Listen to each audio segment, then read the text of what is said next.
Ayan mga idol, tatanggalin namin yung yung unit na yan, yung sa loob, yun. Dismantle namin yan kasi hindi na kailangan yan. Kasi may floor mounted na eh. Tsaka ito isa Panasonic. Okay. Ito, puro mga nakatago to.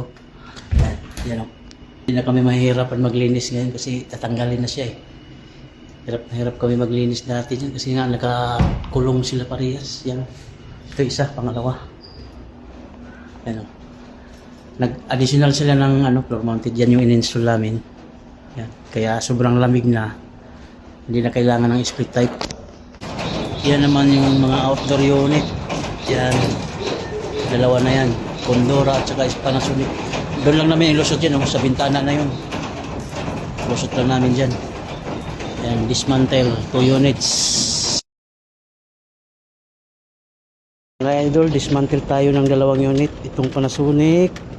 Tsaka itong Condora. Siyempre, bago natin tanggalin yan, pump down muna natin yan. Pump down muna tayo.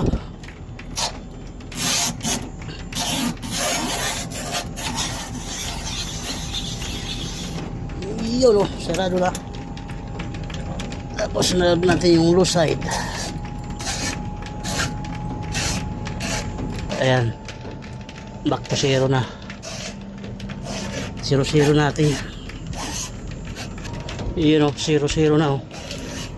Patay. Walang kawala. Naman i-pump down natin mga idol. Natanggalan natin yung isa o, yung Panasonic. Ito naman, pump down natin. Mga idol, nabuklas na natin yung 2 unit. Yan, 2 unit. Ang dumi din pala nito oh. Ang dumi nito. Tingnan mo, dumi.